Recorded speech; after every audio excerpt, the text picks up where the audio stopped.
Welcome to the Bourbon Talk Show, the ABV Network's original YouTube series where we interview some of the most interesting people from the world of bourbon. Today on the show, we'll be talking to Jade Peterson of Kentucky Artisan Distillery and Phil Kollin of Phil Talks Whiskey. My name is McNew. Please join me in welcoming our host for the evening, Steve Akley. Hey guys, what's up? How you guys doing? Hey.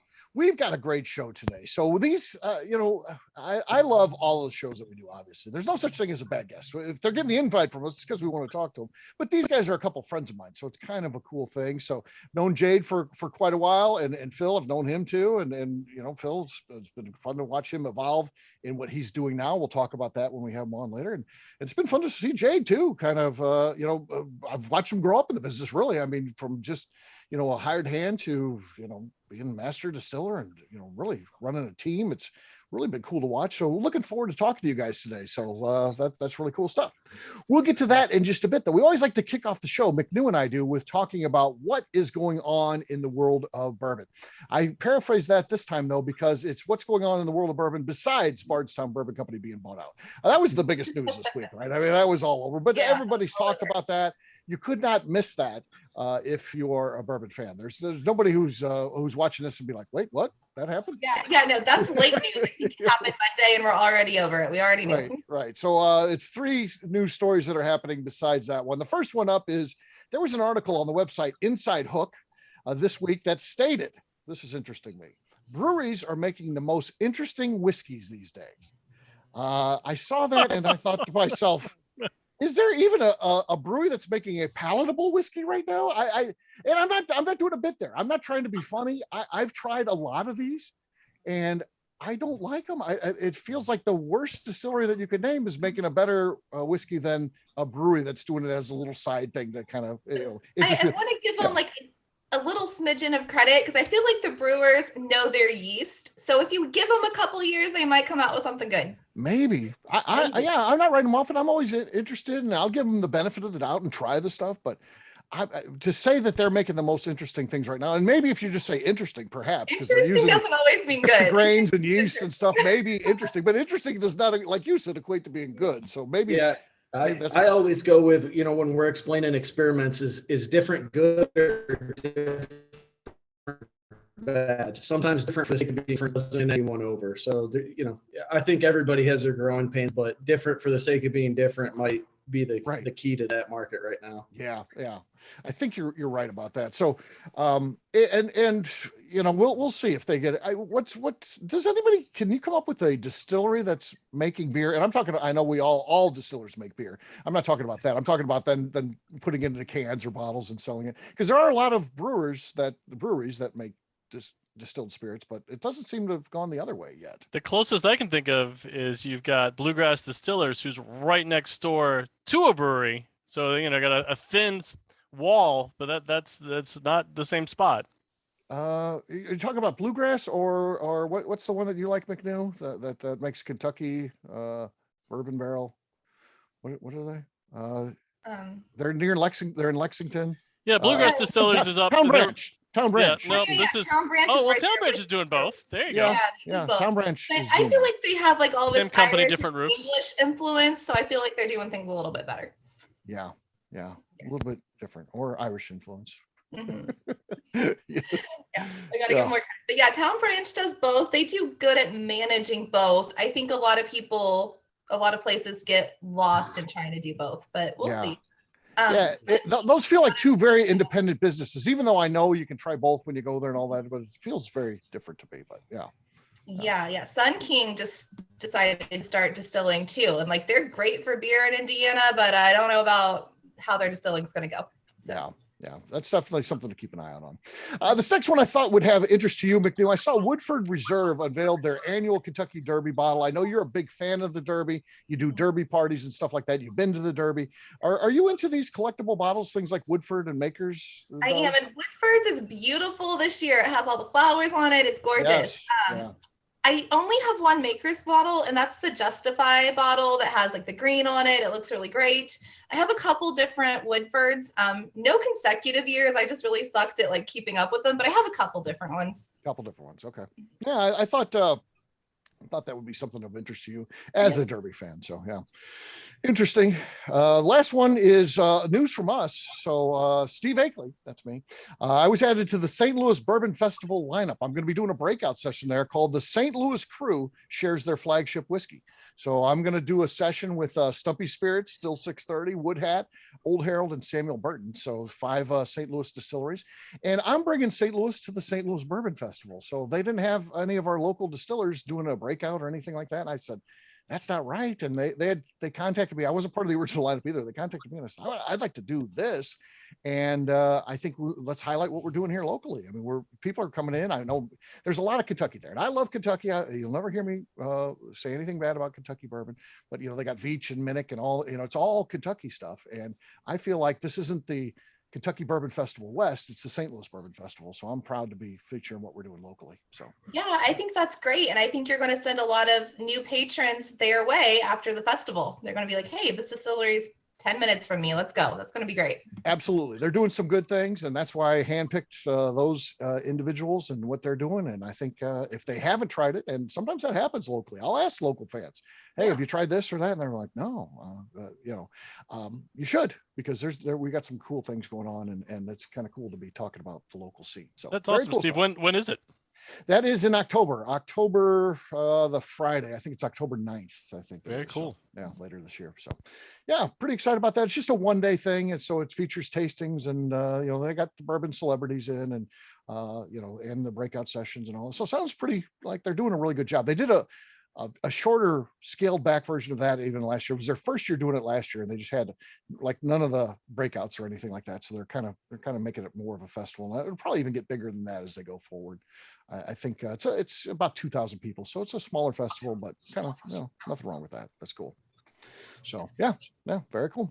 All right, well, it is now time to get started. Our first guest has managed to do a very lot in a very short window. He's launched brands, distilled for well-known national brands, and leads a team at Kentucky Artisan Distillery in Crestwood, Kentucky. Please join me in welcoming Mr. Jade Peterson. Hey, Jade.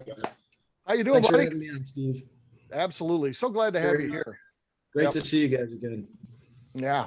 So talk to us a little bit. I know you do like to travel. So I see that online that you're a traveler. If you could share with us, because we always like to kind of kick this thing off with a little personal thing, where would be someplace you would suggest that we go that maybe we haven't visited yet? Maybe it's a hidden gem that's out there. So my favorite place in the world to go is right here in the States. It's the Northwoods, northern Wisconsin, up in the UP. I love being up there, whether it's fishing, snowmobiling, staying out on the lake. You can go any season and have a blast. And hopefully some point in my career, I can retire back up towards that way, or at least spend a significant amount of time. But I absolutely love it up there. Yeah. Yeah. So you just love the outdoor activities and all that kind of stuff. And yeah. Weather up there for most of the seasons is great. When it's cold, you have snow, so you can be outside and still have fun. The only time you want to avoid is just mud season. Mud season. Okay. Yeah. And anything else you like to do like when you go there, do you have, favorite restaurants or anything like that? Or is it just more about being out there outside and part of in the woods and part of the land? Yeah, it's really just the atmosphere. You can be out there, whether you're on your ATVs or snowmobiles, side by sides, really anything. And, you can bar hop and go out, and there's great restaurants. All the local people up there are always so welcoming, and you just get to be out there with nature and really not have all the distractions that you get back home. Yeah, very cool. Well, that's one we need to check out. I think you might be right on, kind of a hidden gem. I don't know that a lot of people head that way, and maybe they need to take a second look at that. So that sounds good. We're going to be talking the bulk of this interview about your career and the things that you've got going on. And I wanted to start this one off, though, because it is such a big deal. And obviously we're talking about an individual that had to have a very big impact on your life, a guy that hired you, Steve Thompson, the loss to him in the last year. Tell us a little bit about the man himself and, what he meant to you. Yeah. So, people familiar with the industry, most everybody's run into Steve, whether it's, his outrageous off the cuff comments or a lot of the tutoring and teachings that he did. And there's not many distilleries that opened up with at least coming for him for a little open conversation. Even a lot of the bigger distilleries still kind of funneled, ideas off of him to get started. And, I got really lucky to start with him right off the bat. And I didn't start with him as a distiller, like you said before. It was just kind of happenstance that I was working there part-time. And our relationship kind of fostered from there, and I didn't have much family down here in Kentucky, so he kind of became my mentor in the industry, but also kind of that family, kind of the grandfather from a different family type personality for me. So we had our work relationship and our personal side too, where we end up at the same weddings together, or be out for dinner. We'd go get coffee, even when it wasn't work related. And if it was a life thing, where I was dealing with something personal or he was, we might go get coffee, off the clock and hang out and go get dinner, those types of things. So it was a lot more connection there than just the boss employee side. And definitely, a huge loss. Really, it was great, for him to have been older, been up in his retirement home where he'd like to be out on his boat, be able to do those things right there at the end of his life, but still, untimely, for me getting my start here, but nothing but respect for that, man. Yeah. Yeah. You just have to be happy for the time that you had. Unfortunately, he's gone. Happy for the time that you had, and then pay it forward by being that guy like he was to you.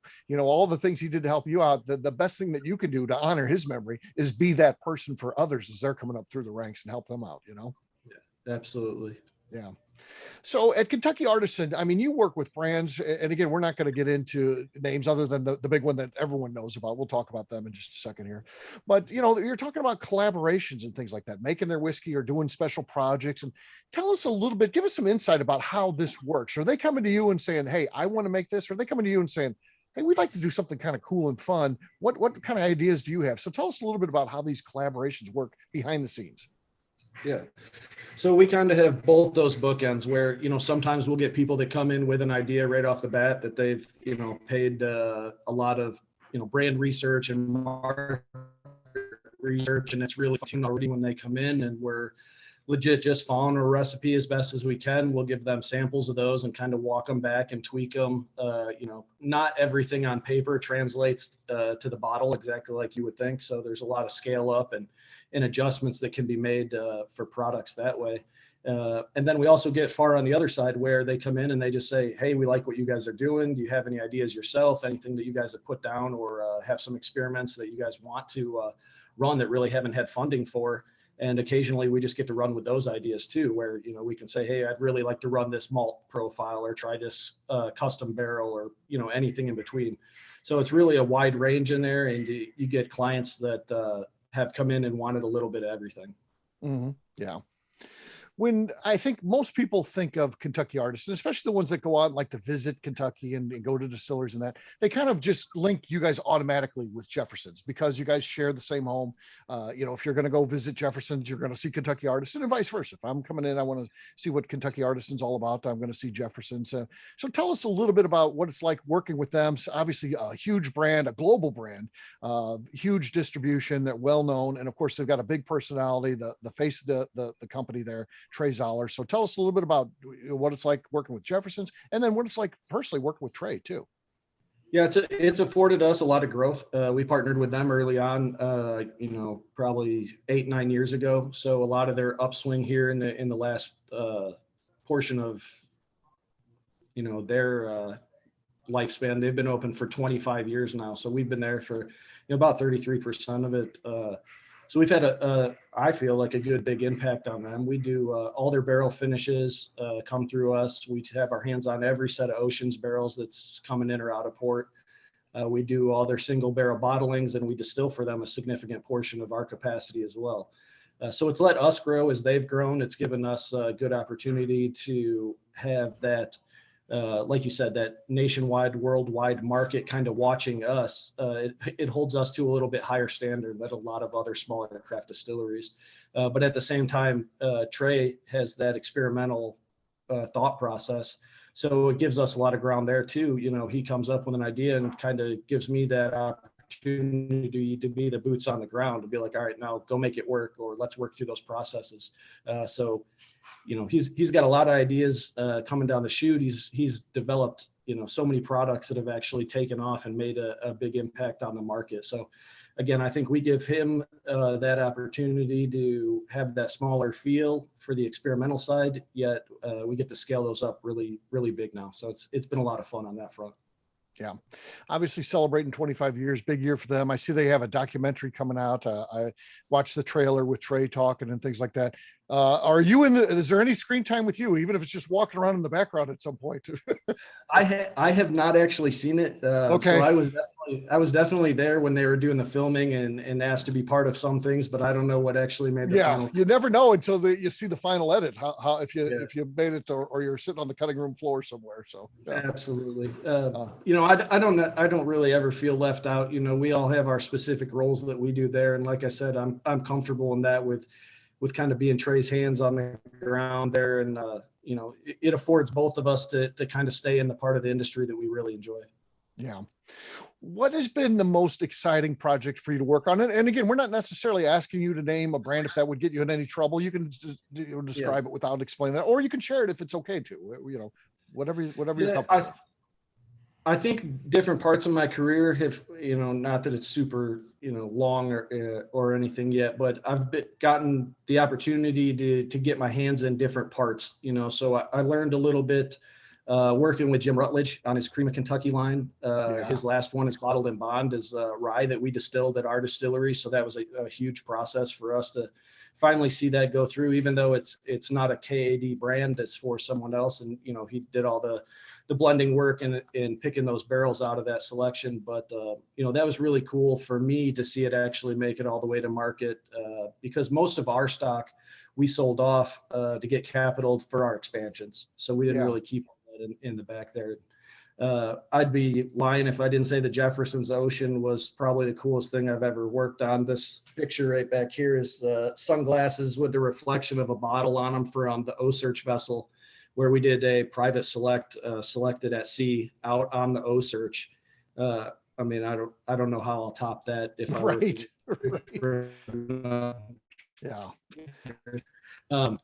that's been pretty awesome to be part of that group too. Yeah, that's really, really cool stuff. So tell us a little bit about I wanted to follow up on something. I'm gonna send it to McNew because it is time for a McNew question. McNew, she gets to ask question number 5 always. So what do you got for us tonight? Okay, Jade. So if you decided one night, I'm not drinking neat, I'm not drinking on the rocks, what's your go-to bourbon cocktail? Oh, it's beam bonded tall. I'll get it bonded in Coke tall. Nice. That's a good one. It's classic. You can't really go wrong. Yeah, I don't know. It's one of those things that's consistent if we're out doing that or, on the fly and someone's not really listening to the orders that are coming in. You can kind of just nail that one every time. It's harder. And that's like a good dive bar when, if you end up at a dive bar or a concert, bartenders can't mess that up. I'm always I'm going to get a Jack and Coke. Nobody can mess them up. So that's a good one too. Yeah. Yeah. We were at an Asian restaurant getting sushi and they did come back and told me that was my Jack Beam that they just brought me back one time. So we had a laugh about it. Cause again, we were like, there's no way they can mess this up, but they came back and of course, here's and yet they do. Yeah. Yeah, there you go. Don't you feel like the bonded is an underrated thing? The Beam has a lot of underrated ones actually, but man, it's so affordable and good, and it's just solid, right? Yeah, $20 pick. It's hard to pass up there. Yeah. So we always like to ask, especially when we get distillers, what do you like about your job and what don't you like? Because it's so diverse. There's so many different things that you have to do as a distiller these days. You're part of production, you're managing a team, you're doing media stuff like this we're doing tonight. So what's your favorite? What's your least favorite? I'll start out with my favorite. The favorite is definitely the team. It's team oriented. We've got a great crew. I like to be involved with it still, be on the floor, be working with all the guys.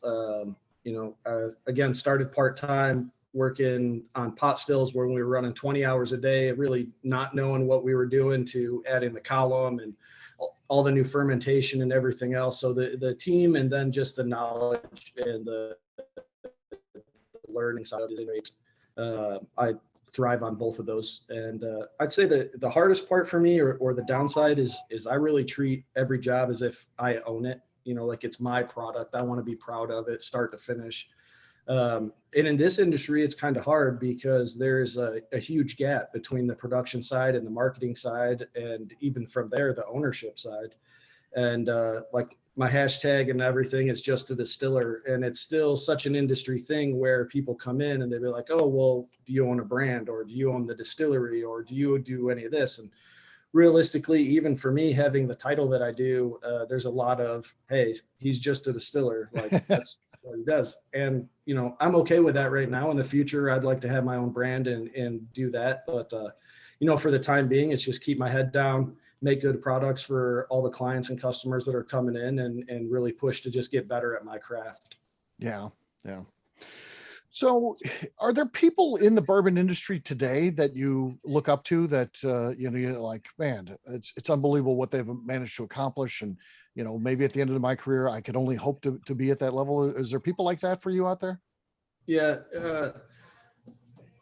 You know, the more you get involved in the industry, the more you see kind of, you know, there's not shadow people, but the people that are doing the work behind the brands, the people that, you know, get the recognition and actually have earned some of those things.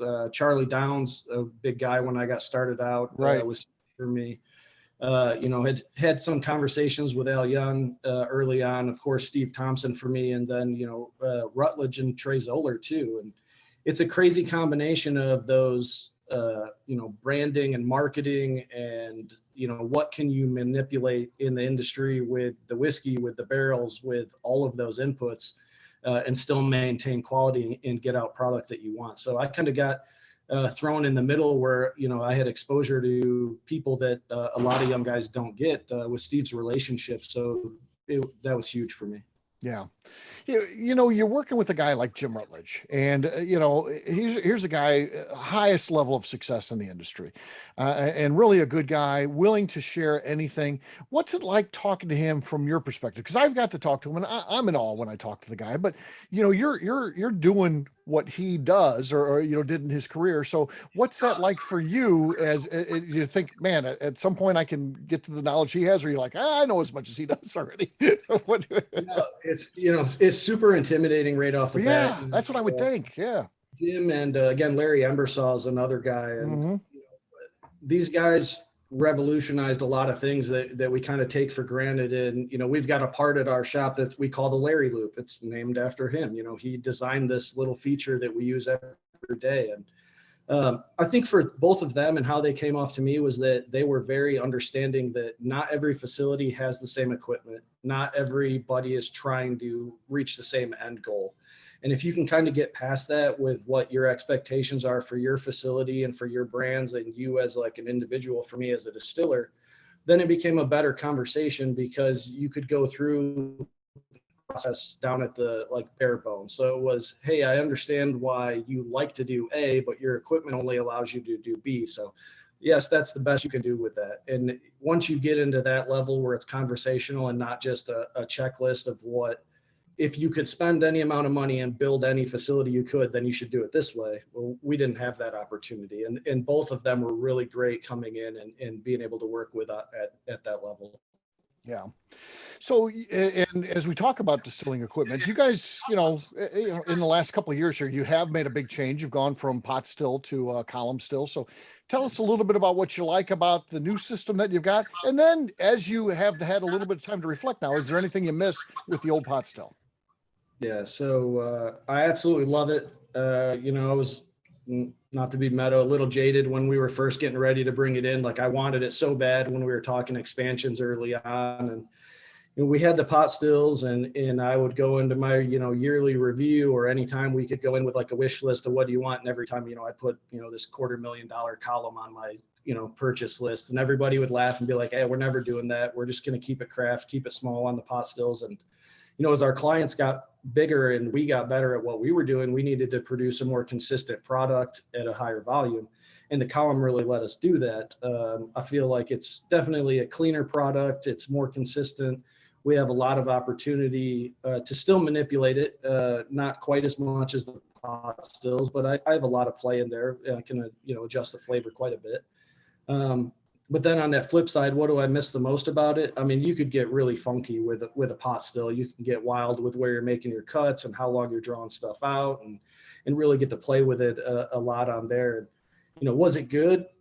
I don't know whether it's good, but it was definitely different. Like we talked before, you know, you can play with that, and, you know, hopefully, you know, 5, 6, 7 years down the road, you know, we can age it out, and it'll be a good component to something else. But I love learning on the pot stills. I think it teaches you a lot of the theory and distillation. You get a really good understanding of how to react to what the stills are doing or what your alcohol's doing on a daily level. And then moving up to the column afterwards, ours isn't fully automated. You don't just get to push a button and walk away. So we still have to, you know, keep everything in the ranges we want and move that flavor profile and just those congener levels, you know, on the fly all day long. So, yeah.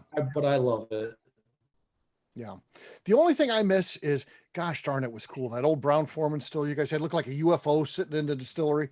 Oh man, Yeah. that was cool looking. You have to admit that thing was insanely beautiful. cool. Yeah. Yeah. I took a lot of photos when it was on its maiden voyage out of there. Yeah. Yeah. I always heard the story, and you may be able to verify it. Maybe you can't. And it doesn't mean it's not true if you can't verify it. But I always heard, of course, Steve worked for Brown Foreman famously. And when they decommissioned that, they actually paid him to take that out of there, which is amazing to me. That amazing piece of history. They're paying him to get it out of there, which is. Yeah, so it's still owned by Mike, one of the owners of Kentucky Artisan Distillery. He still does have it. So it was part of a bigger package. You know, they went in and kind of, you know, made an offer on a lot of things that were there, and that was one of the things that was included. And it's kind of one of those you would way that, you know, Ferrari is going to be included in that yard sale of, you know, old croquet knitting stuff, and there it was. You paid $50 and you walk away with this Rolex watch or something like that, you know. So it was great for us. It served a huge purpose. Love learning on it, but you know, we had to part ways for it pretty much for a safety reason. The copper walls were just thinning out, and we had to make a decision whether we were going to buy a new pot or move up to that column. And, you know, safety was our biggest issue on decommissioning it. Yeah. Yeah. I get it. What's in store for Kentucky Artisan in 2022? We're still in the first quarter here. So what are we going to be looking at? Big things happening this year.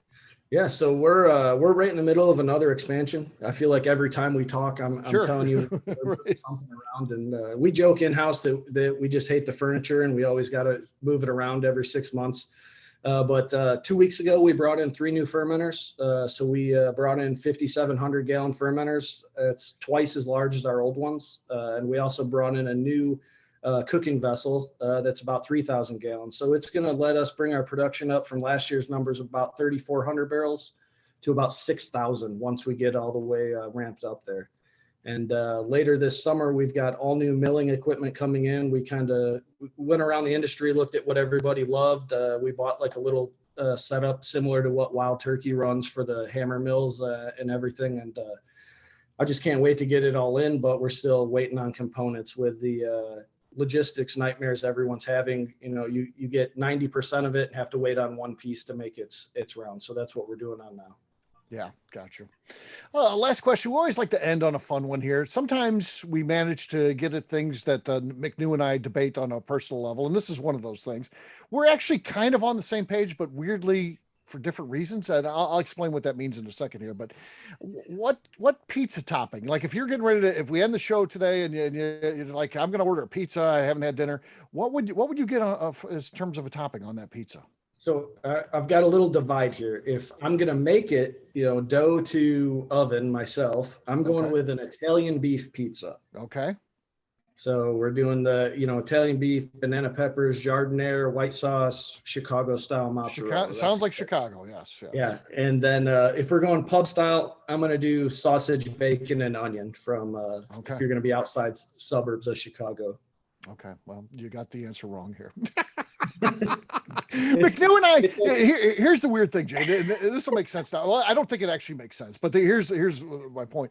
I think pepperoni is the number one. So I just like simple. I like pepperoni. McNew orders a pizza. She gets pepperoni on there, but then she picks the pepperoni off because she feels like it has to have a topping.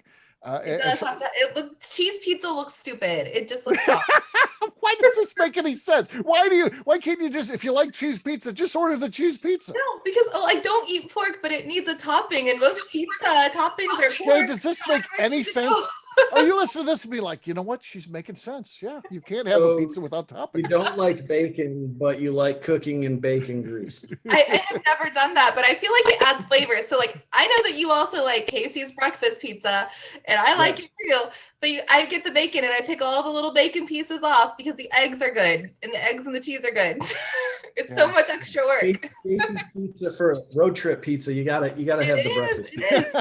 Sell her for what it is. McNew, we're sending over someone to help you immediately. Exactly. Oh, I appreciate you. Yeah. In McNew's world, that's very normal, but sometimes she needs some people talking to her. And I cause myself a lot of extra work sometimes. I probably could just get cheese, but I think it looks dumb. I don't want to do that. All right. Well, let's give a round of applause for Mr. Jade Peterson. Hey, Jade, thank you, buddy. Jade, hopefully you can stick around till the end of the show. We do a little Q&A afterwards, that type of thing. That'll be good. And I might walk away for a minute or two, but I'll be back and forth. Sounds good. At the end of the show, too, we'll give you a chance to share websites, all that kind of stuff, too, okay? Beautiful. Talk to you in just a little bit. All right. What we'll do next, we'll take a quick break. And then when we come back, we're going to be talking to Phil Kollin. We'll do that in just a few. Today's show is sponsored by Moonshine University. Moonshine University offers programs to assist individuals in the bourbon industry, or simply fans wanting to step up their knowledge. Whether you are looking for in-person learning in the classrooms of Moonshine University or looking for self-study online, there are options to fit your unique needs. Check them out at moonshineuniversity.com. And we are also sponsored by the ABV Network's Distiller Summit in Key West, Florida. This 6-day event features events and networking opportunities from January 24th through 30th, 2023, when there is no better place in the world to be than sunny Key West. Get more information on our website at abvnetwork.com. Yeah, absolutely. Got to get to Key West. What a great time. Jade, I know you were seeing our pictures when we were down there last year because you commented on a couple of them. So you like it down there. Any chance we can get you down there next year? It hurt me. Yeah, we were down there last June. We went down. We stayed out on a houseboat. It was a blast. Rented jet skis. Got to go out fishing. Spent a couple days driving up and down. And love to get back. But timing. We were actually supposed to be shut down for this expansion that we're in the middle of now. Okay, gotcha. But every time we get close, we get it scheduled, and then they're like, no, it's going to be another 2 or 3 weeks. And we reschedule, and it just keeps moving and moving and moving. So would have loved to be there. Hopefully we can join up with you guys soon. Yeah, love to have you at that the next year. It's a great time to be down there, and it's just so much fun. Phil was supposed to be there this year, but couldn't make it. It was a dad thing that ended up. It was someone in my family had COVID thing, and then I had to take care of all the kiddos, and life tossed me for a loop, so it was a last minute cancellation. It happened. So, but again, hopefully we'll get you there next year, Phil. I just want to be with my toes in the sand and a pina colada in my left hand. That's all I want. Go. We'll make that happen next year. All right. Our next guest is definitely a friend of mine. We've enjoyed him coming on the Bourbon Daily as a guest host for years, where he shares his wit, wisdom, and his impressions. Maybe we'll get him to do an impression tonight. That way people can see the visual too. So it's, we always get the audio on the Bourbon Daily. We'll get him to do that. Recently he's branched out and started his own whiskey events company called Phil Talks Whiskey. Please join me in welcoming Mr. Phil Kollin. Hello, Phil. Too kind. Hard act to follow. Putting me on after Jade Peterson and his fantastic stories about distilling. Yeah. Tough stuff. Cool Jade, the before I forget, the new column still is just beautiful. It was cool to see that in person a few months ago. That's great stuff. So we keep it shined up. Yeah, that's the way to do it. Quick, tourists are coming. Get the cloth out. Polish it up. Polish it up. I tried to dress nice, Steve, because so much of what we do with ABV Network is audio only, and no one ever has to see my ugly mug. So I tried to put on my You look good, blazer. Phil. I got a mug. You this got is the like mug? it says visitors mug. It's like I'm on the talk show. It's like couch. you're on the set, and please turn that in before you leave, Phil. Don't take it off the set. What's the t-shirt say though, Phil? It says please. It's from the local coffee shop. Please and thank you. It says thank you on the back. It's very very soft, very comfortable. It was a Christmas I gift was for my waiting wife. for the rest of it. I was like, is it please give me whiskey? No, it is just please. And on the back, It's not whiskey themed. Okay. Yeah, so gotcha. it's coffee themed, which is my other great love. Yeah, you're definitely a coffee guy. I mean, you post about it a lot. Sometimes you go where you just post your coffee mugs for like a whole month. That was more during the COVID days. There wasn't a lot of going to the coffee places. So I counted up all the coffee mugs I had, and I said, I have 62 coffee mugs. And a lot of these never see the light of day. And I said, you know what? I'm going to take a picture of them every day. That was fun. Maybe I'll do that again. And then tonight in my glass, Jade, we got a little whiskey row from Kentucky Artisan. This is the 4-grain offering you guys have on the shelf, right? Yes. All our whiskey rows are 4-grain. Yeah. Yeah. That's a funky one. I enjoy this one. Very cool. Steve, thank you so much for having me. This will be fun. Yeah, glad to have you. And of course, we like to kick things off on a personal basis. So, Phil, I always say you're the ultimate dad. You know, the past 2 years though have been unprecedented for parents across the board. Dads and moms have had it really tough. I always think that, you know, as I look back, I kind of had it easy. My daughter graduated college in 2019. So the last class, not to be involved in any sort of, you know, shutdowns, be at home, all homeschooling and all that. So, but you've had to deal with that for the last couple of years. What's it been like having a couple of young kids, school-age kids? It's been a ride. Yeah. You know, going to school, not going to school. So they're doing this all. Yeah. So tell us about that. My son is 7. My daughter's 5. So it's certainly been right in the thick of it. They're old enough to understand what's going on, but also young enough to really roll with the punches, you know, for all they know, you're telling them how it's going to be. Just today, we found out at my daughter's preschool that masks will be optional starting tomorrow. And that's the first time in 2 years. So that feels like a landmark milestone. But in the early days, it was crazy because everyone was at home. There was nowhere to go. And so you're relying on your seat of your pants to entertain and keep not only your kids sane, but yourself mentally healthy and sane as well. So we started this thing called the Explorers Club. And every day, I love it. Every day. It went to every other day pretty quickly, just before you give me too much credit. Every day, me, would drop off a manila envelope in our folder and have the instruction of where you're going on the Explorers Club. And it gave my chance to see parts of the city that a lot of people don't go to, that aren't attractions, that aren't manned, that aren't open. For stuff, for example, like Zachary Taylor's gravesite, National Cemetery, where President Zachary Taylor is buried. There's learning here too. This is not just fun stuff. There's education. Yeah, they had to write about it in the journal and take a photo, Polaroid, and put in it. And there was, because, you know, who knew? We didn't know how long it'd be before they got back in any type of structured learning. There's something called the Heigold House, which is this big famous facade off River Road in Louisville that's got no back to it. And my favorite thing we showed that most people, Louisvillians, don't know about is Lottie, which is a triceratops that currently lives in a abandoned parking lot next to like a storage facility about 3 blocks from Brown-Forman's corporate headquarters. Really? And Lottie stands for Louisville's own triceratops. It was part of the touring Sinclair Dinosaur show. There's a grassroots effort to restore, but there's this giant life-size fiberglass triceratops. They got a kick out of that one. They thought that was the coolest thing of all time. Just kind of tucked away in an old storage facility parking lot that anyone can go see. So, you know, you make it work. You think on your toes and you do things like the Explorers Club. Yeah. I think that's right by Trixie's. That's like right. You could. Is it near Trixie's, Phil? Not so much, but Lottie's and Trixie's would go hand in hand. It would be a fun combination. That'd be. No, Phil, a place that not might so be far up your alley with the dinosaurs. It's Dinosaur World off 65. It's terrible, but it is so great at the same time. We were coming back from Nashville, like hungover as fuck as adults. I was 22 and we're like, let's go to Dinosaur World. We had the best time. We were idiots, but we had the best time there. No, we've taken the kids, and I think you summed it up pretty well. It's both terrible and amazing all in one time. Look at the dinosaurs, Daddy. All right, I'll look at another faux giant fake dinosaur. Great. My greatest dinosaur experience ever was in 1983. I was a freshman in high school. Class senior prank. Someone got the Sinclair dinosaur, a huge dinosaur, put it out in front of the school. Greatest thing ever. Pulled up on the bus, and there's a Sinclair dinosaur. And that's what Lottie is. It's one of the Sinclair dinosaurs. So that's pretty cool. That's awesome. What a connection. That's fun. Absolutely. All right. So Phil, take us back to the beginning of your bourbon journey. When did you start drinking bourbon? You realize, hey, this is something that I really like, and maybe I want to know a little bit more about the spirit. Yeah. So, the number one thing we get in working in the bourbon world for people who come to us is what's bourbon and how's it different from whiskey? So for a long time, I was drinking all sorts of whiskey, a lot of scotch. And I was kind of associating it all as having the same taste palette. So do you like bourbon? I like it okay. But what it really meant is I like scotch okay. And, it was Johnny Walker Black, the occasional Talisker, stuff that had smoky and peaty notes that weren't for me. So along the way, probably as recently as 10 or 15 years ago, I started dipping my big toe into various bourbons, mostly Kentucky bourbons. And pretty quickly, I learned that this was wonderful.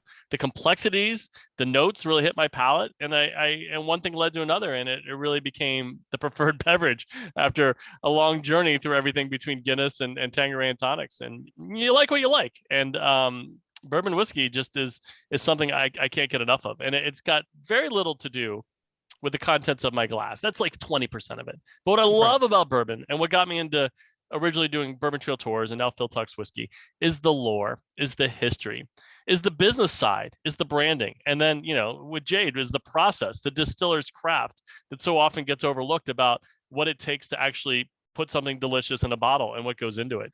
And all that combined has made bourbon just incredibly appealing. And of course, and Steve, something you and I talk about all the time, the people behind bourbon, the people involved in bourbon. It's a tremendous collection of both professional individuals and people who are just highly passionate for it. Yeah. When I first met you, you were a tour guide. What drew you to that job? Is it just, was it the fact of learning on the job, meeting people? What did you like? No, and that's a great story too. So I long time worked in the professional world, the digital marketing, stuff like that. Good gigs, a little bit boring, paid the bills, happy enough. And then I was home with my son. After he'd just been born, I'd left my previous job because it wasn't a great fit, wonderful company, but it wasn't for me. And I was taking time with Duncan and I was deciding what I wanted to do. And when my wife and I lived in New York City, we hosted these things called the NYC Big Adventures. And they were days out around the city that were designed to be inexpensive, social, unique to New York City, and incredibly fun. And I said, you know what? I'm good at that. That's kind of what I wanted to do. So I looked into bourbon tourism and I said, I'll roll the dice and take a shot at this. It combines two things I like: a love of whiskey and hosting tours. And immediately it was a great fit. And I immediately found that this was the job I had been looking for a long time, to be at the front of a tour bus, spending my day with a window view of the rolling Kentucky countryside and just showing people a good time.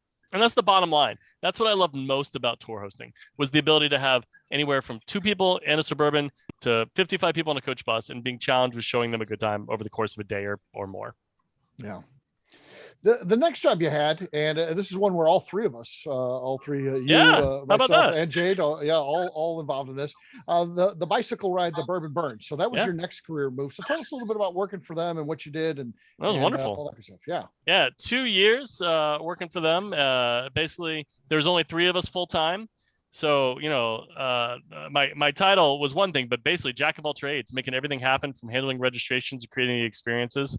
And it is an amazing learning experience to see how much goes into hosting one 3-day event with well over 1,000 people who come to the Kentucky Horse Park in Lexington, Kentucky. Our motto is ride bikes, drink bourbon. I always used to joke it should be ride bikes during the day, and after you get back later, drink bourbon, because there usually was some confusion every now and then who thought it might be a booze ride.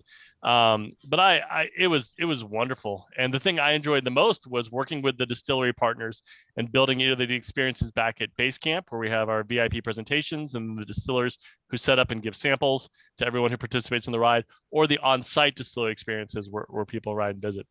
Yeah. 2 years, worked my ass off at it. I learned, I grew, and I looked at Austin and Molly, the co-founders, and I said, I want what you guys did, which was to set off on something that they were passionate about, and started a bike riding and bourbon whiskey. Into the bourbon whiskey, the bike riding, I learned terms like what a cassette is. It's the thing on the bike, but I was never the bike people. They were always the bike people. So I said, I'm on to stake my own claim, to start my own thing. Bourbon Burn this year, registration is still open, September 30th to October 2nd. Just a plug. It's a great time if you're on a bike. What's that? Are you riding? I'm not riding, but you'll see my face. I'll be helping out. One time they'll get me on a bike. The shortest distance a day is only 26 miles. So I think even on my worst day, I can do 26 miles on a bike. I don't know. Can we tag team it? Because I feel like everybody on the ABV network, we're like, we can do like 5. We can tag team. Yeah, I'll tell you a secret. You can go 5 miles, pull over, stop. No one knows. It's not a race. It's a ride. You can come back looking tired, splash some water on your face. Yeah. Yeah, that would be me. I would mess things up, and I'd come riding in back first. And now that we've got a support, they have a support and gear van, a SAG van, and you can call it for assistance. But if you've only ridden 5 miles and you don't have a flat tire, you might get the side eye. You might get a little judgmental stare about what's going on, what's wrong. Well, then they take a look at me and they'd be like, "Oh, okay, it makes sense." But it was so cool to work on that small team with like 2 very passionate people. It was I learned a lot. Yeah, absolutely. So recently you split off though, and you started your own company. So tell us a little bit about Phil Talks Whiskey. What are you looking to accomplish with your business? It's almost the same as it was at Tour House. I want to show people a good time. So it's a unique bourbon adventure company where everything's kind of customized and set. I really want to work with groups of all sizes, but the smaller groups I can create more intimate, more highly tuned, listen to their needs and create something. I want to pull on my experiences and also my knowledge of all the great nooks and crannies and hidden gems throughout the state of Kentucky. It really feels a niche in some ways because there's a lot of people out there in this bourbonism and this bourbon tourism right now. But companies who are seeking the fastest road to profit often kind of garden variety everyday tours that take you to the same place or tasting experiences that are the same presentations over and over. I'm looking forward to the challenge of hearing from a group and creating unique, different experiences that I know I'm up for the task that can do fun things. For example, taking people out to Crestwood on a more regular basis at Kentucky Artisan. But I mean, there's all these great. I'll give you one example too. I got a group going out there. There you go. Jep the Creed has that wonderful barrel room with those leather chairs. It's probably one of the best spots on the Bourbon Trail, and it doesn't get half the love it should. I want to turn people onto that. I want to turn people onto tiny restaurants like the Stave down, not so far from Woodford Reserve. And then when people say a tasting, I want to know from them what they want to do in their tasting. Do you want to taste dusty bottles that no one's opened in 20 years? Do you want to taste product you can't get in your woods? Do you want to do a blind tasting to see how much you taste also? So the goal with Phil Talks Whiskey is certainly to show people a good time through bourbon, but more importantly, to give them the experience they want to have. What are you looking to get out of this? What do you want to learn about bourbon? What can I tell you? What great stories can I tell you? So that's the long and short of it. No, man, you are perfect for if you ask me to design like the perfect person to have a company like you've got, you're the guy. I mean, you have this passion, you've got the knowledge. You bring fun to everything that you're doing. I just think it's a perfect situation. So do what you love, right? Yeah. I mean, it's been a long journey, but this is the place I'm meant to be. And I'm just I think what keeps me open right now is the idea of blown opportunity. And I think all of this has tremendous potential. December 7th was my first day, so about 3 months in, and I just want to do my best to jump in on it with all my momentum and energy every day to make it work. The one thing I've learned quickly in the life of an entrepreneur is that if I don't do it, it doesn't get done. It's not the corporate world where I could put my out of office on and ask Steve from accounting if he can watch the email for 3 days. Right. Oh yeah. There's no backup there. It's just you, or like I said, it doesn't get done. Yeah, but life's short, man. I'm just trying to do what I have a passion for and what I really love. Yeah. Another thing I love about bourbon industry, you meet a lot of people in the same shoes, Yeah, absolutely. Well, guess what? It is time for a McNew question. My Hoosier State soulmate. McNew question time. My top 5 favorite Indianan. I made the top 5. That's great. You're right. You're right between John Mellencamp and Reggie Miller. Right. It's better than I thought. Oh my God. I think they both have murals on them in their hometowns. I don't have one yet. That's not yet. You hear her say not yet. Not yet. It's Somebody happening. paint one in Strawn, Indiana. They don't have any standing buildings that are not homes, but paint one somewhere. Put it on my mom's house. She'll be excited. So my question, Bill, you actually have one of my favorite Instagrams. You have great photos, fantastic photos. Oh gosh. That your captions are better. Like they're witty, they're funny, but they're still informative. So how do this is less of a question and more of just like a accolades. I love Phil. The question was written by Phil, actually. And so I guess how much time you spend coming up with them because they're witty, they're funny, they're great. Like, just what inspires all the great captions you come up with for these great photos? Yeah, I mean, a little secret sauce. It's trial and error. I write stuff and see what traction it gets. And I try to be very cognizant about my social media. I try to have a bit of a strategy because that's the best way I can show people who I am and what I'm about. And McNew, between you, me, and everyone listening, I rewrite those suckers 5 or 6 times before I post them sometimes. They're perfection. So I'm like, thank you. Just like fling whatever's on his brain out there like I do. Yours are great. Yeah, there's always working to make them better, but I'm glad you find them engaging and interesting. So I think a lot of people do, but I'm always impressed. I'm like, oh, it's a Phil post. Like, I'm going to learn something today. I think it's safe to say I'm one of the top 10,000 bourbon Instagram feeds out there. Easily, maybe top 9,000. So nice. But it's fun. There's a lot of great stuff to share too. So I mean, Instagram's a natural fit because bourbon country and all things bourbon, even a bourbon bottle, just so photogenic and so worthwhile sharing. And with all the news and releases in bourbon world, it's content that really makes things easy. So on to flip the other side of the coin at it, you have these major distillers whose whose Instagram accounts are somewhat inactive or somewhat quiet. And I feel like find someone on your staff who's fairly good with the camera and walk around, take pictures for 2 days, and you've got amazing content that's going to draw visitors for months. So I'm always amazed, not to me, but to the other side, when people don't take advantage of what they have under their thumb to create great accounts. But thank you, McNew. That was very sweet of you. I appreciate it. Yeah, no, I just appreciate you. I'm like, Phil posted something. It's going to be gorgeous. I'm going to learn something. It's fantastic all the time. I better delete my foot fungus post I had planned for tomorrow. So. Well, I probably learned something. I like gross things. True. That's great. Oh yeah, McNew does like gross stuff. She likes that. Pimple Popper MD is one of her favorite shows. Which why anybody would watch that, I have no idea. I don't know. Gross. I don't know. I don't have an answer for that. Phil, when you're starting a company like yours, I say that, one of the hardest things to deal with is, all the opportunities, because the limits are only your own. Right. I'm helping an individual who's a friend of both of ours right now. Is kind of getting into kind of what we're doing, and I'm trying to help him. And there is so many things. It's like, well, I can do this, and I can do this, and I can do this. And by the way, I could do this, and I can meet with these groups, and I can. There's so many things. How do you get the focus that you need to make sure that you're doing something at first? And then build it out? Yeah. Well, I've got a nice problem right now because the ship is kind of steering itself, and a lot of people have reached out to me for various experiences. And one thing that's kind of quirky, but I'm actually really looking forward to, is a retirement community for seniors outside of Detroit just booked me for a 3-lecture series via Zoom in May and June over the course of several weeks. And she made it very clear these are our active seniors who go out to jazz clubs on Tuesdays. Seniors, yes. And I can't wait. That's going to be great. They're customized presentations, and we've picked some topics I'm going to talk to them about. But that's not exactly what I had in mind when I set out this. So the goal is, to me, to kind of recreate the things I want to do. And I'll tell you 2 ideas I have. We'll see if they come to fruition. They're hurdles with both of them. I think they're very doable. There is, in Louisville, Kentucky, on Lexington Road, about a quarter mile from a concert venue called Headliners, a door that just sits in a wall. And everybody always speculates, what's behind this door? Neil and Melanie are nodding. And it's surrounded by stone, and it's kind of mysterious, and it seems like it goes somewhere. And that door actually goes to a very small event venue that in the late 1800s used to be storage for freshly brewed beer before the days of refrigeration, because it was cooled underground.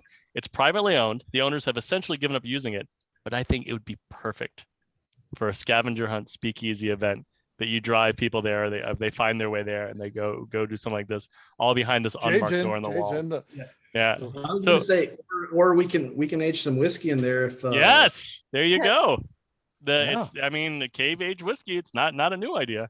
And another one too is that if you so it's events like that I want to do. Another one that's on the top of my mind is if you ever go down.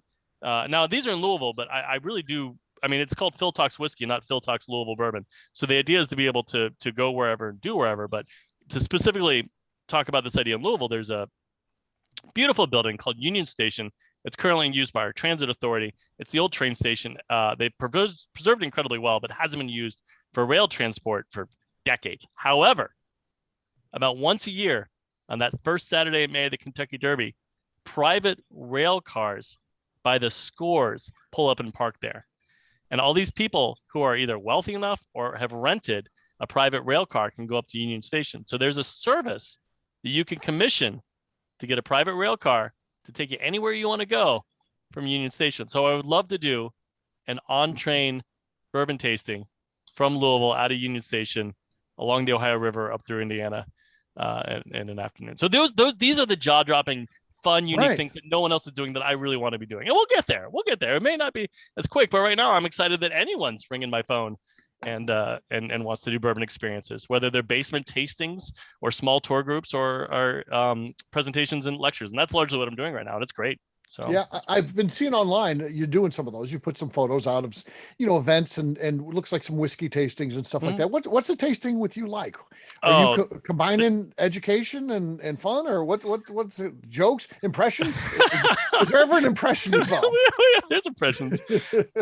They're great. So I mean, honestly, aside from being on the couch with my kids, there is nowhere where I feel more home than in front of a group of people. Okay. So my tastings are engaging, they're interactive, and they're fun. One thing about not being associated with a particular brand is it allows me to tell the good and the bad of brands, the tall tales, the lures that are almost, 90% true, and that you won't hear a brand rep be able to tell in the same way.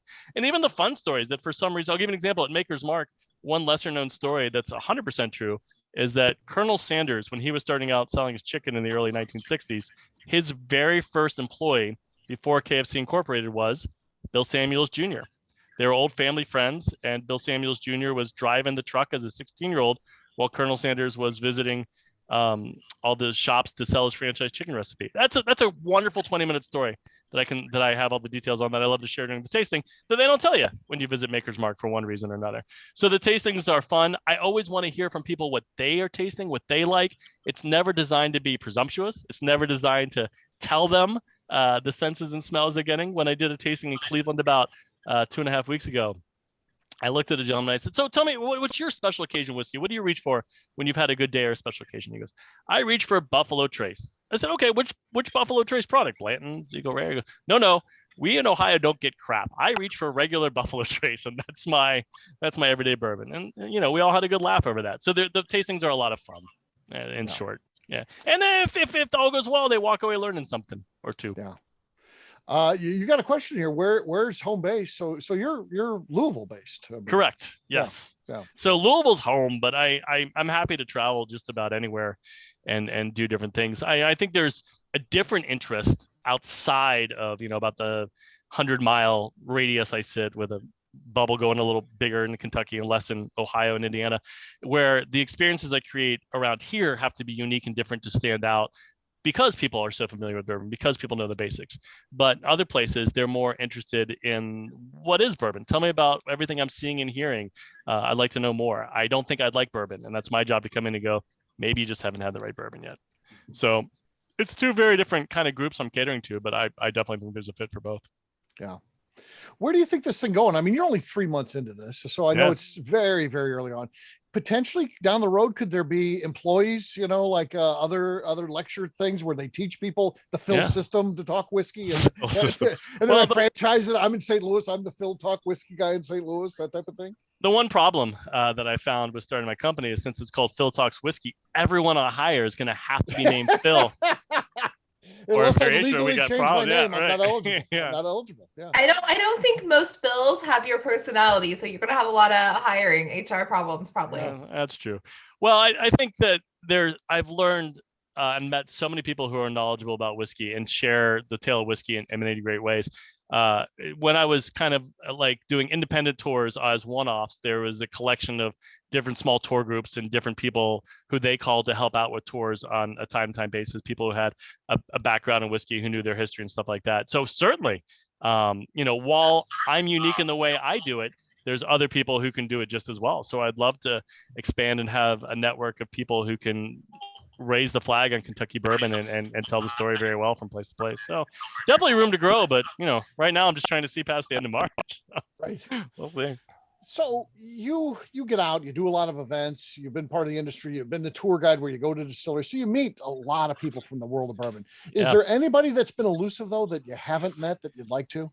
So I thought about this, and there's two people, and you gave me an inkling that you're going to ask this question, so it's purely a coincidence, but maybe not, because he's such a titan of the industry. But I've not spent much time with Jim Rutledge.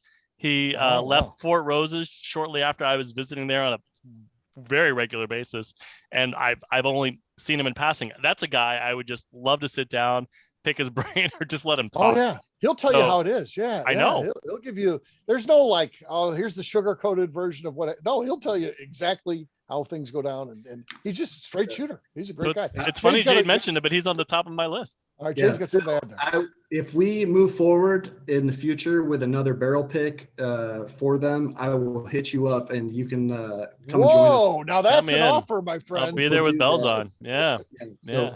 I never know when they're coming up or what's going to happen, but definitely it's one of the coolest, group pairings I get to be part of when we get to go do that. And I don't know whether it's just going to be him solo, and sometimes it's more or less non-drawn. It's awesome because everybody that's involved with it's super knowledgeable. So if we can work that out, maybe we do a tasting that day, and you can help me pick out some barrels. That's great, Jay. Thank you so much. I got shivers for a second. That's wonderful. So, and then I thought about what's the other one? The other one, because I was trying to kind of think of two people from different walks. The other would be Alex Castle of Old Dominic down there in Tennessee. I've only met her twice briefly. I find her fascinating. I find her story fascinating. She seems incredibly smart and well-tuned with this kind of new crop of distillers and distilling. I'd love to share whiskey with Alex and learn more about her and her story. Yeah. So those are two. I mean, certainly there's a lot more. Baker Beam also came to mind, but I think those are the top two on the top of the list. So yeah. There's a lot of people I'd like to spend some time with. I'd love to have Baker Beam on a show. It won't do it, or at least I can't get him to do it. I've met him. I'm thinking the only person in bourbon that I have not met. Get this? I think there's only one. I think I've met everybody, at least met him. And that's Ed Foote, the great Stitzel Wetzel distiller, Kentucky Bourbon Hall of Fame. I've never met Ed Foote.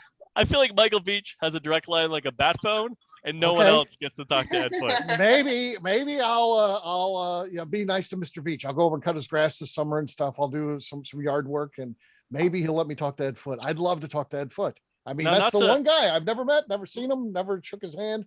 Not to pick old wounds, although they're not your old wounds. You have talked and interviewed the one Beam master distiller who was not a Beam, who's kind of been forgotten a little bit by the company's history, right? Yes, absolutely. What was his name? That's Jerry Dalton. Jerry Dalton, of course. Yeah, the only non-Beam family member. He was the master distiller at Beam for 9 years. So it wasn't like, hey, just filling in for a month. He 9 years he did. And he did a lot of great things. I mean, you see the things that they got, the trick to kale and the red soft winter reed, all these different iterations that rolled oats, right? Rolled oats. That was all him. He was experimenting with different grains at a time when people weren't experimenting with different grains. They're using yellow dent number 2. He was doing all these experiments and things like that because that's the guy. He should be in the Kentucky Bourbon Hall of Fame. He's not. It's a tragedy. And I wish they put him in. He's like 86 years old. I'm going to jump in there, Steve. Since we're talking about that Bourbon Hall of Fame, neither is Steve Thompson, and it's been brought up multiple years in a row. It aggravates me the people that aren't every in there. Year we don't get him in there. Don't you think that that should be, and it's set up to be the capstone of a career, but I don't know what the deal with that place is. It's like they don't take it seriously. I don't want to bash them, but they could do so much better. Steve Thompson needs to be in there, an innovator, a guy who's worked at Big Bourbon, who's started a small craft distillery. How's he not in there? I think it's a whole show topic breaking down. How's Dr. James Crow not in there? Dr. James Crow, maybe one of the most important people in the history of bourbon, brought science to making whiskey. He's not in there, and he did it all in Kentucky. So some of them won't go in there because they're not Kentucky, which I don't think it should be just limited to Kentucky people. I think people like Dick Stoll, the great master distiller of Michter's, should be in the Bourbon Hall of Fame. But if you limit it to just Kentucky, well then fine. But Dr. James Crow needs to be in there. He does. I think one of the tricky things, and again, this is a general statement because we could go down a rabbit hole, is it seems like if they feel like they have only so many spots to nominate, a number of them have to go to those visionaries who've worked at the heritage distilleries, the people who have contributed the most over the years. Because they're the ones that ultimately nominate. So Phil, who do you think they're going to nominate? Are they going to nominate a historical figure or someone that actually has worked and spent their time at their distillery? Yeah. So it's great that Freddie Johnson. He's got the Brown Foreman background too. He's got both sides. But he wasn't at the Brown Foreman, I think, at the time. So it's wonderful when you get a Freddie Johnson, but then you'll have someone who I'm not at all familiar with, who was the director of a visitor center for years, who hasn't had a very facial presence. It's confusing, so it seems some inconsistent, but that is a whole other show. That's like you said, that's a special show. So last question. We always like to have fun with it, and this one, Pepperoni. This is not McNew Right, versus no. Steve. I don't know her. Very different question. I had McNew. Don't answer this, but do you have your thoughts on? You could see the question. Do you prefer one over the other? Because I definitely do. I like both for different reasons. Okay. If you had to pick one, though, could you pick one, or you'd be like, nope, I like both, and they're just two different reasons. They're two different. Like it's like a coin flip where I'm just all right. She's not going to answer. Phil, we're going to move. I've just muted McNew's microphone. No, I'm kidding. She's co-host. We can't mute her. So last question. Who do you pick here? Who's better? Yeah. Bugs Bunny or Mickey Mouse? Bugs Bunny or Mickey Mouse? I'm going to throw you a curveball based on the recent viewing habits of my kid. I'm going with Scooby-Doo. I'm going with Shaggy. Yes, Phil. Right? Yes. Shaggy always has something to say. Scooby-Doo is the great. We should go in there. We got some impressions. There you go. So It'd be like a lot cooler if you did have a Scooby. Terrified me as a child, but I love Scooby-Doo now. Yeah, Scooby's great. Scooby's great. It's really like the bourbon industry, except for every time they pull the mask off, it's MGP. We should have known it was you. Right. It always is. We have this great story, MGP. Yeah, you pesky kids. Yeah. All right, Jade, who's better for you? Can you answer this for us? Bugs Bunny or Mickey Mouse? So far, I've answered the question twice. Got neither answer on the so help me out here. Throw me a bone. I'm definitely leaning on the Bugs Bunny train. There you go. That's the right answer. Congratulations. Original Space Jam. I'm leaning over there. Yes. Bugs was the best. He was awesome for sure. All right. Well, we'll wrap this one up. But let's hear it. Well, first of all, let's hear it for Phil Kollin. Great job. Phil brought it for us. Thank you for having me on the show. Absolutely. Great job, Phil. Love hearing your story and all that. So we'll wrap this one up, though, by talking about where people can find our guest, Jade. Since you were on first, we'll start with you. Where can people find you? Yeah, so on Instagram, I'm just a distiller. Everywhere else, it's actually just Jade Peterson. And then you can follow the distillery at KentuckyArtisan.com or Jefferson's Bourbon. Fair enough. Phil, how about you? Where can people find you? I've got a website, philtalkswhiskey.com, but the more interesting and fun content is on both Twitter and Instagram. I post the pretty pictures on Instagram. I say the witty things on Twitter at Derby City Phil for both of them. And if you're interested in booking any type of experience, drop me a line. We'll talk. We'll find out something fun. Phil at philtalkswhiskey.com. Nice. McNew, how about you? Where can people find you? You can find me on the Instagram at McNew ABV. For me, I'm an easy guy to find. I'm at Steve Akley on Twitter, Instagram, or Facebook. I've got a website, steveakley.com. We've also got a company website. That's the important one, abvnetwork.com. Everything that we do is out there. We put all of our previous shows. We got our club out there, our shop, everything that we do, blogs, so much more, abvnetwork.com. Check it out. McNew, anything else to say before we get out of here? I'd like to remind the audience to please hit that subscribe button for Bourbon Sasquatch on YouTube, where all of our shows will be posted. And when you're watching an episode, please give us a thumbs up, leave some comments, share it. It helps new people find the show, which is very important to us. And next week, we are taking off for St. Patrick's Day. It's like, Steve, I wouldn't be shit. We just took it off. And tune in 2 weeks from today. We will have Bourbon Moms with Sandy No from the Beam and Licorice from Iron Root Republic. How about that? That's going to be a big show. You're talking about fun. Get a couple moms talking. So yeah, I love it. Yeah, the St. Patrick's was a hard one because I was like, maybe people want to go out, maybe they don't. And McNew, I thought this is a big night for her. So we took the week off. So we'll be back in 2 weeks. Should be fun.